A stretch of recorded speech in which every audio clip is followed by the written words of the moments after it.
female 20 years old, and my husband, male 22 years old, have been getting into a lot of fights. I am currently 38 weeks pregnant and have some rules for when the baby comes. No kissing and no pictures of the baby posted online. I also wanted to not have visitors for the first 2 weeks, but this was denied because it's not fair for everyone else. My husband had a talk with his mother-in-law, MIL, and father-in-law, Phil, and a huge dispute happened. My mother-in-law was not happy with the no kissing rule because she said she loves having babies on her chest and kissing them. My husband tried to enforce the rule, but she was very upset. He came to me and told me to allow her to kiss the baby on the head, but I said no kissing a newborn because of diseases and germs. He told me I need to make a compromise and give that up to make his mom happy. I don't want to because people can't simply understand that kissing a newborn is dangerous. He tried using a lot of math and statistics to show me that it's not a big deal and how unlikely the baby is to get sick. He told me I am being absurd and controlling, and that since other people will follow my other rules, I should allow his mom and grandma to kiss the baby. I still said no, and it's not negotiable because they can all wait. Then, I exploded when he told me that he invited them to come up 2 hours after the baby was born because, according to him, that is all I need to recover. I don't want people there right away because I will be in pain, bleeding, and still dirty in a gown. Not to mention that there will be people coming in to look at my private parts, often after giving birth. I feel like the hospital should be my safe space to recover and bond with the baby, and that the decision to invite people when I am ready is up to me, not to him. He said that it is his baby too, and it's not all about me. His mom is also very pushy and manipulative to the point where she told him that she wouldn't come meet the baby if she could not kiss it. She has also made comments that attacked me about my body size and the baby's size. She has also claimed the baby as my baby. She is just notorious for not following rules and doing whatever she wants. So am I the a-hole for not wanting people there right away and kissing my baby? Now, here are the comments. Comment 1. Not the idiot, you're the one giving birth. While you're in the hospital, when you get there, tell the nurses you don't want any visitors, except those you want to be allowed in. If you're in the US, they check IDs before you're allowed to go on the maternity floor. Tell your husband that if he's not going to respect your boundaries, then when you're discharged, you won't be going home with him. You'll be going home with your mother. Send him a video of babies with RSV. It is very real and can be very deadly. You should also tell him that people who are going to be visiting the baby need to have a current Tdap shot. Yes, it is his baby too, but it's his job to put you and the baby first and deal with his family. If he refuses to, then, as a mother, you can put your baby's safety first. If he cannot respect your boundaries that were put in place to protect your child, then he can come visit you as much as he wants to at your mother's house. That will give you a safe place to recover. It's okay to have boundaries, and that's your maternal instinct kicking in. Listen to that. You really do need to put your foot down now, or it will get worse, and you will be overrun with his family. I would have a serious discussion with him that it's time to put you and the baby as his priority and stand up to his mom. Your baby is a real-life person, not a toy. What she wants simply doesn't matter. You owe her nothing. Comment 2. Not the idiot. Your boundaries here are very reasonable. As far as the hospital, as the patient, you can set limits on who is allowed to visit, and the hospital will enforce them. If you tell them that his family can't come, and that you expect them to try anyway, they'll keep watch over your room and bounce people on your do not allow list. If your husband and his family can't be trusted to respect your desire to rest, recover, and bond with the baby, ask the hospital to help you because they will. Sure, it's his baby too, which is why he's allowed. It's not his mom's baby or his grandma's baby, so they need to wait until both you and he are ready to have visitors. He doesn't get to override you like that. It'll be harder to fight him about people kissing the baby because you won't have the hospital staff ready to defend you, but you're right there too. Only the people the baby lives with should be kissing them during its first month of life.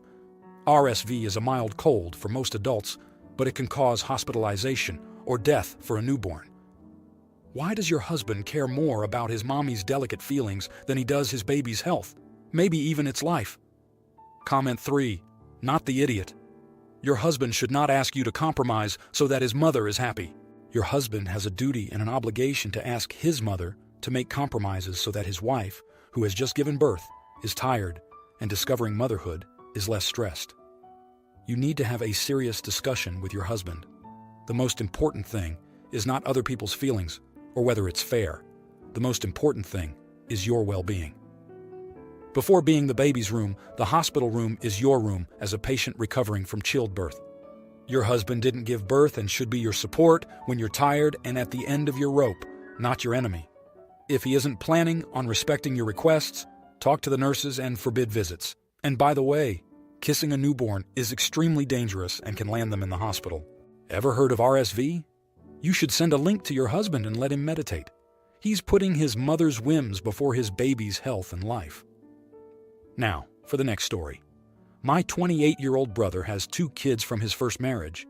Me and my brother get along well. The kids love me and I love them. The problem is my brother's new wife, Kate, who is 28. They got married last year, and I was happy about them.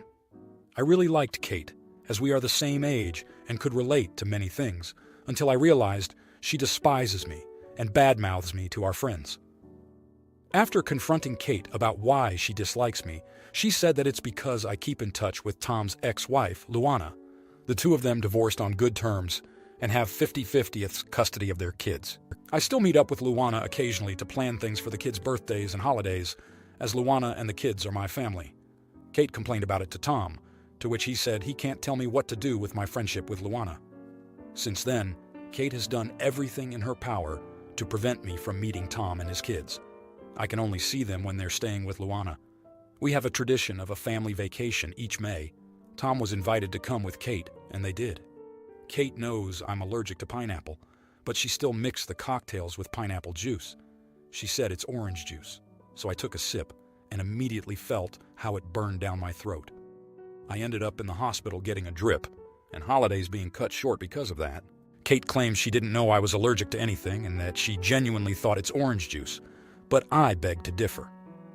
My mom and Tom are on her side, however, saying it was a genuine mistake. I only drank it in the first place because I could have never thought that she would try to kill me. A couple of weeks ago, I found Kate parked in my driveway. She gave me an earful about how awful of a person I am for not accepting her into the family fully. I told her I did when we first met, but I don't see her as family anymore after how she treated me. She went hysterical, so I had to call Tom to pick her up. I'm getting married in December, and my fiancé hates Kate for what she did to me. So we decided it's the best thing to not invite her at all.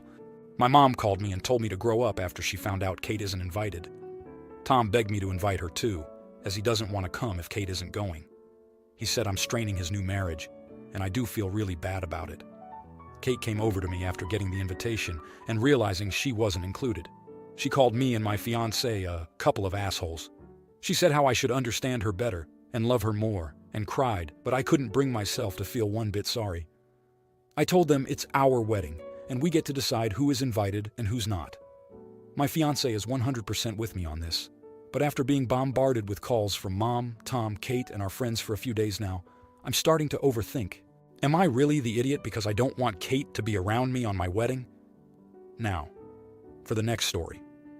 Last November, my husband, 32-year-old male, and I, 31-year-old female, went on a weekend trip to a cabin in upstate NY, rural, with some of his cousins. I've met these cousins multiple times, but this was the first time going away. One of his second cousins and his wife, in their 40s, are extremely intense about recycling. For example, one night there were about 25 people to feed, and they refused to use the eco-friendly paper plates I brought.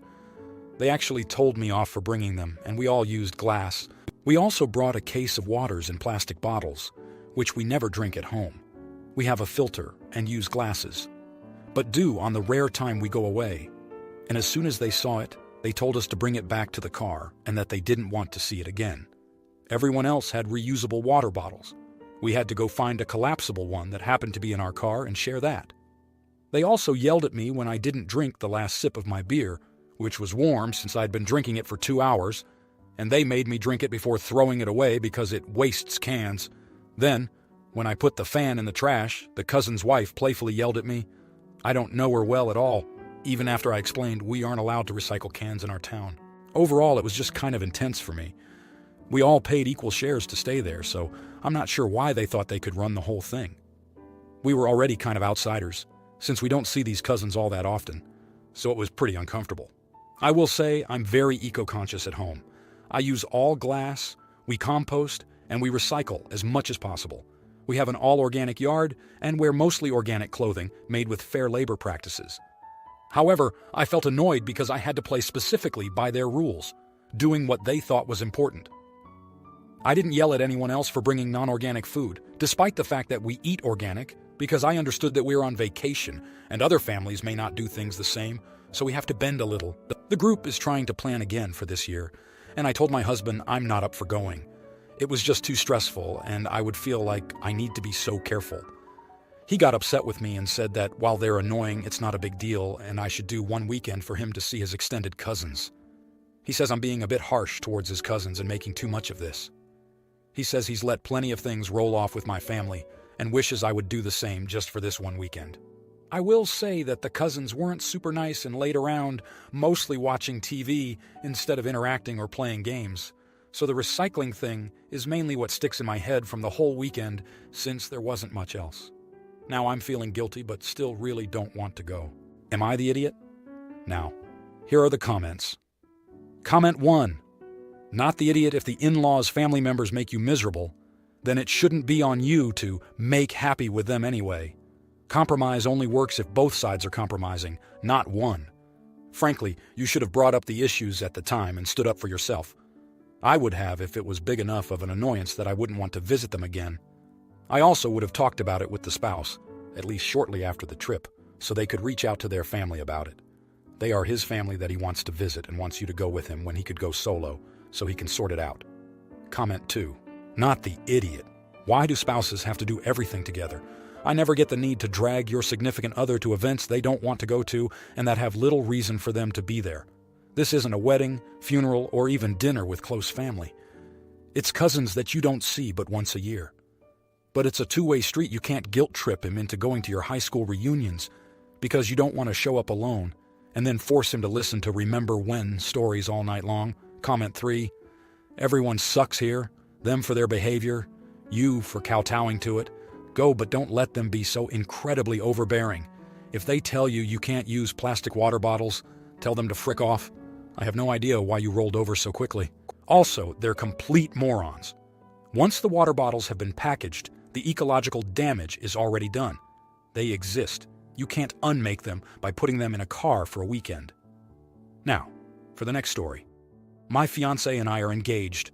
Our wedding will be in the Catholic Church, and it's very important for us to plan our wedding date around the availability of the church and the priest's schedule. After a lot of communication with the local parish and priest, and consideration of the schedule of our families, extended families, and friends that'll be traveling from far, we've locked down the 19th of January as the date of our wedding. We then told our respective families of the decision that we've made and wanted to start planning travel itineraries. One thing I've not mentioned is that I'm from Malaysia, and my fiancé is from New Zealand, where we both met and are residing. We both decided that we'll be having our wedding in Malaysia, as I have a very big family there, and my fiancé's extended family that he'd like to invite are mostly in Singapore. His parents and older sister are currently living in NZ and are happy to travel to Malaysia for the wedding, as they can also visit relatives in Singapore whom they missed. Now, when my fiancé announced our wedding date to his family, we did it through a video call as we're not based in the same area. His parents, older sister, twin brother Alex, and Alex's wife-to-be were on the call. The moment we announced our date, everyone was overjoyed. Except for Alex's wife-to-be, Lucy. She yelled out, "What? They're getting married before us?" And my fiancé and I just looked at each other in shock. They then left the call abruptly. An hour later, Alex texted him saying that Lucy is very upset, and they think that our wedding is going to overshadow theirs. Alex also mentioned that Lucy said there's a thing in her culture where two weddings within the same family cannot be within 3 months of each other, or it'll bring bad luck to the second couple. We later found out this was just a lie. They're also angry at us for not discussing our wedding date with them first before announcing it to the family. Do we need their permission to get married on our special day? They also told us to change our wedding date in order to let them get married first before us. So we stood our ground and said no to date changing, and told them that they're being unreasonable. A little about Lucy and Alex. They've had their civil union in Lucy's country in early 2022, so legally they are married. However, there were some dodgy stuff happening behind the scenes. For example, they didn't tell us at all about them deciding to get married until 2-3 weeks before it happened. When they did tell us about it, family members were curious and wanted to be involved, but Lucy was not happy for them to be involved. She only wanted her family in it. Sadly, my future in-laws are upset, so Lucy and Alex wanted to do a church wedding in NZ now, but haven't decided what to do. And as you have guessed, no one knows what's happening on their end. They're being secretive and yet angry at us for not discussing our wedding date with them. There's more to this, but am I the a-hole for defending our marriage? Now here are the comments. Comment 1. Not the idiot. They're married. They didn't share their wedding date. They're asking you for a level of communication they themselves have not executed. Rules for thee and not for me. So anyway, congrats on your nuptials. Go get married. Have a kick-ass wedding. Let them cry about it. Comment 2. Not the idiot. And what culture is Lucy from exactly? Is it the culture of, I pull stuff out of my butt to try and make people give me my way? Well, at least you now have a pretty good read on how Lucy's going to react to everything you do before her going forward. Comment 3. Not the idiot. You set a date. They have not. Well, they did, but they didn't bother to invite your side of the family. You were under no obligation to wait and let them have their big second wedding before yours. Enjoy the wedding planning. If you liked this video, you'll probably like these too. Also, while you're here, please consider subscribing. It's your support that keeps this channel alive and allows me to make better and longer videos. Have a great day.